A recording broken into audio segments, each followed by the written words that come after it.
যুব ভারতীতে চরম বিশৃঙ্খলা, মেসিকে দেখতে না পেয়ে মেজাজ হারান দর্শকরা।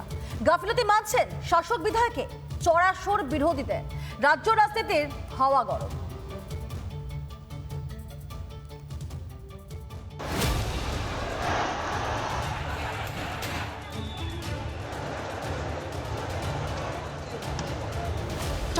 টাকা রোজগার করলো, এই সরকারের টাকা রোজগার করলো। সরকার চুরি করেছে একদম। 9,000 টাকার মাইনে কাজ করি, 5,000 টাকা দিয়ে আমরা খেলা দেখতে এসেছি, শুধুমাত্র মেসিকে দেখার জন্য এসেছি। এসে দেখলাম কি শুধু জায়ান্টস কিরে অরূপ বিশ্বাস কি। টাকা ফেরত দেন, সব টাকা ফেরত দেন, চোরেদের সরকার। শহরে বিশ্ব বরেণ্য, সেই মঞ্চেই বেনজির বিশৃঙ্খলা।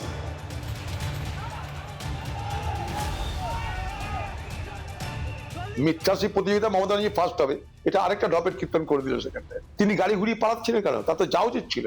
পিসির দেশে মেসি এসছে আর সেখানে মেসি আক্রান্ত, পিসি তো যাওয়া উচিত ছিল। মেসি হয়তো চলে গেছে কিন্তু পিসিও বেঁচে গেলে এই যাত্রায়।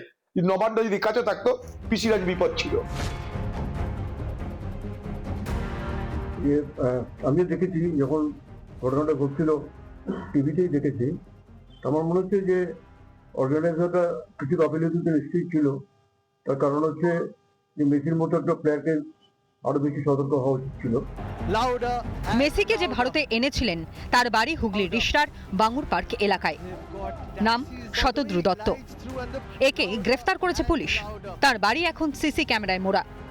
বাড়ির সামনে কড়া নিরাপত্তা। যা হতে পারত মেসিময় মহানগরী, সেটাই এদিন বদলে যায় চূড়ান্ত অব্যবস্থা ও হতাশায়।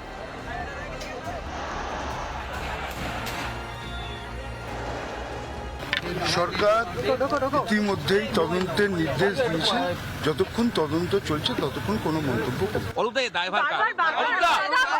প্রমাণ হলো যে পশ্চিমবঙ্গের পুলিশ এইটুকু প্রফেশনালিজম নেই যে এত ভিড় কিভাবে কন্ট্রোল করতে হয় সেটা পর্যন্ত জানে না। তৃণমূল কংগ্রেস দল এবং তৃণমূল সরকার এই দুজনে মিলে মেসিকে মেস করে ছাড়বে। অতীতে এই শহরের সামনে থেকে দেখেছে পেলে কিংবা মারাদোনাকে। সেই সব স্মৃতি আজও অনেকের মনে জ্বলজ্বল করছে। কিন্তু মমতার আমলে মেসিকে ঘিরে এদিনের ঘটনা যেন সেই গৌরবময় ইতিহাসের উপর কালির দাগ। জানিয়ে গরম রাজনীতির হাওয়া। রিপাবলিক বাংলা। নানা ধরনের কন্টেন্ট দেখার জন্য লাইক করুন, শেয়ার করুন আমাদের ফেসবুক পেজ, সাবস্ক্রাইব করুন আমাদের ইউটিউব চ্যানেল। পাশাপাশি অন্যান্য ব্রেকিং নিউজের জন্য অবশ্যই চোখ রাখুন রিপাবলিক বাংলায়।